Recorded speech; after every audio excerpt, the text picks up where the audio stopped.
c'est pas bizarre mais situation moo xaw bizarre. D'accord. Parce que il y a même pas 2 ans. ki nga xam ne tey moom lañ dalal. ba di ko soutenir à la di ko soutenir pour mu nekk secrétaire général de l'ONU. kooku moo doon disons am lu mu yàqul Pastef. moom mi Diomaye président moom le président Diomaye amul lu mu ko def amul moom moo ko tëj pendant 11 mois. moom moo tëj ay détenus politiques jusqu'à 2000. situation bi mu créé moo tax plus de 80 personnes yoo xam ne ñoo ci dem moom moo am dossier au niveau de la CPI. parce que am na ay situation de torture yoo xam ne am na moom moo tax ba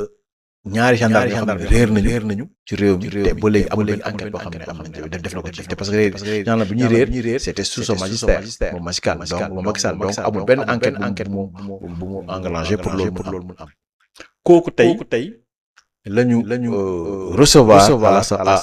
au palais entre guillemets xaw ma grande pompe ou pas mais en tout cas ça n'a l'air ba di ko soutenir officiellement ba di demander à tous les corps diplomatiques pour mën porter ce choix au niveau de Macky Sall.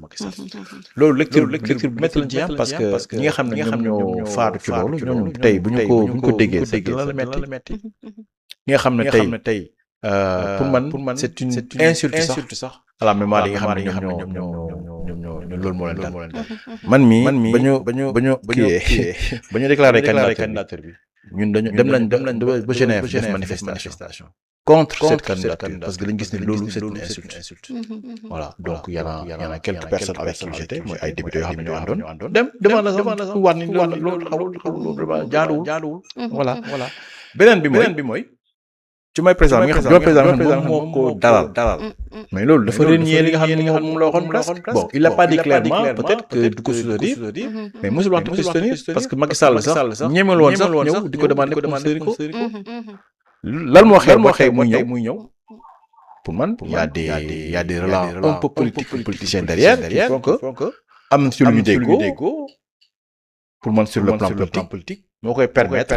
en échange mu mën ko soutenir et puis en échange par rapport à Diomaye mu mën ko soutenir et que peut-être que moom tamit en échange par rapport à Macky Sall moom moo koy dil maanaam waxtaan ci suuf te loolu nag toujours sur le dos du peuple sur le dos des victimes et sur le dos li nga xam ne moo xew entre 2022 et 2024 te loolu vraiment c'est quelque chose qui n'est pas acceptable mais c'est son choix et puis le peuple va juger voilà dina ci am ay conséquences sur le plan politique ils vont très mal l'accueillir personnellement parce que reddition de compte boo xoolee surtout que ñun dañu ko toujours critiquer le fait que ñun ñu ñëw au pouvoir en 2024 ñu ne ñu pendant 2 ans amul jéego bu ñu def ci reddition des comptes loolu bu ñu ko waxee ñun critique boobu dañ koy nangu parce que loolu moo fa xew léegi nag blocage yi fan la jógee c'est là la question ñun on pense que bëggoon nañu que mbir mi gën a tar mën a gaaw parce que exécutif bi fi nekkoon moo mënoon sous la direction de premier ministre sachant qu'il était premier ministre il était tout à fait responsable mais il avait pas comme mu ko waxee il avait pas tous les leviers donc reddition de compte boobu nu ñu ko bëggee woon amul te loolu képp kuy Pastef koo xam ne depuis 10 ans yaa ngi koy xeex yaa ngi def ay mbir yaa ngi campagne yaa ngi dem ci mbir yi di leen di jaay programme bi ba ni sàcc yëpp bu ñu ñëwee dañ leen di jàpp tëj leen pas tëj leen tout de suite sax mais juge leen tëj leen loolu yëpp am ñu ñëw jël réew mi 2 ans plus tard 2 ans et demi plus tard dara xewul mais loolu franchement dañ koy naqarlu quoi voilà donc loolu vraiment critique la boo xam ne ñun mën nañ ko il faut que ñu accepter ko que lu ñu defoon lu ñu waroon def daal pour reddition compte amul mais encore une fois il faut situer les responsabilités il y a quelqu'un qui est là qui est président de la République boo xam ne bu ko bëggoon de manière absolue je pense que dinañ ci àgg léegi nag li xew nii nag mooy tax suñu xel tey ci loolu parce que bu fekkoon loolu lañ bëgg Macky Sall tey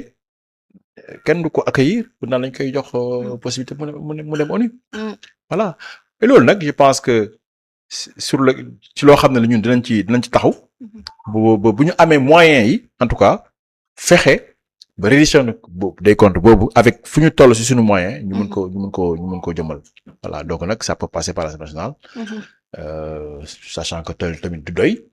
parce que ki ko mën def vraiment de manière absolue c'est l'exécutif le premier ministre avec avec le président de la République moom ñu mën ko def voilà donc loolu rek pour répondre à la question les pastéfiens en tout cas les militants vont être forcément déçus du fait que registre encore bu ñu jaayeen defuñu ko mais ñun en tant que responsable lu ñuy def rek mooy bés buñ ci àggee ba am les moyens je pense qu'on va y revenir pour mën def loo xam ne moom lañu jaayeen Sénégalais yi surtout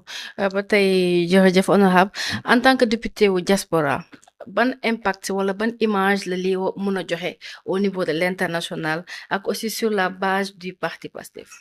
waaw xam nga diaspora nag moom dañu wax nañu que dafa am impact vraiment toute la diaspora s'intéresse à ce qui se passe dans le pays moo tax nga gis ni récemment depuis quelques années bu amee élection wala bu amee événement politique au Sénégal diaspora bi daf ciy dugal loxo bu baax a baax voilà ñu gis ni aussi loolu dafa fexe ba de telle sorte que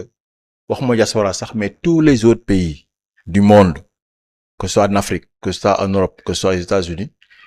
lii xew en 2021-2024 de telle sorte que dañoo teg bët Sénégal voilà moo tax lii xew nii yëpp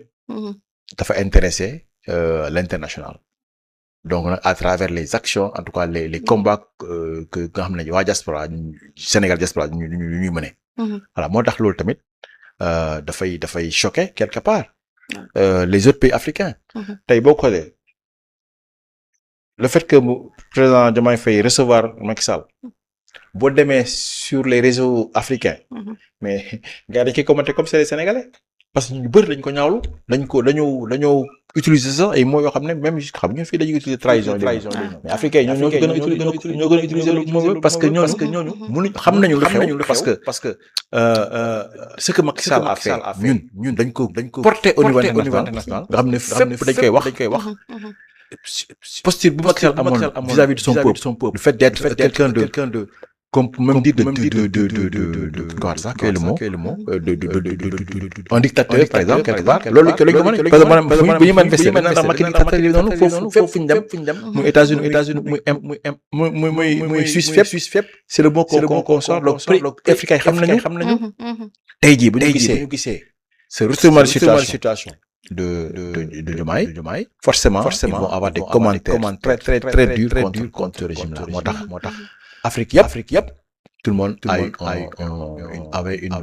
voix très mal le fait que Diomaye Faye de recevoir Macky Sall. Ça a terni l'image du Sénégal. Ça a beaucoup terni l'image du Sénégal. léegi nag surtout que maintenant encore pire aujourd'hui parce que bu fekkee ki nga xam ne moo def loolu ñu demander à toutes les corps de soutenir sa candidature. Pour moi, c'est encore plus que ternir, mais c'est vraiment mettre par terre ce que nous avons comme valeur. Voilà, te loolu lu ñaaw la. ci loolu sax Xalaat TV ci loxo yi Pape Samba Seye sax am na benn pétition bi nga xamante ni def na ko ci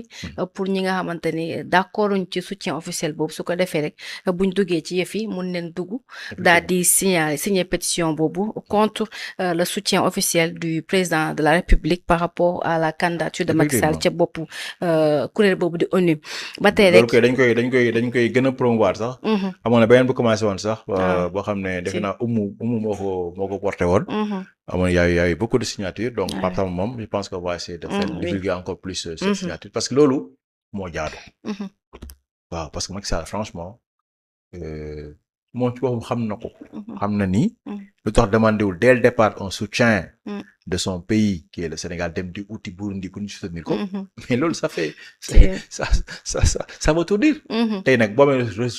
retournement de situation mais dañ koy regretter rek donc vraiment il faut soutenir cette pétition pour montrer que le peuple n'est pas d'accord il y a que le président et son clan qui essaient de le promouvoir pour des raisons qui sont purement politiciennes et qui ne sont pas vraiment acceptables voilà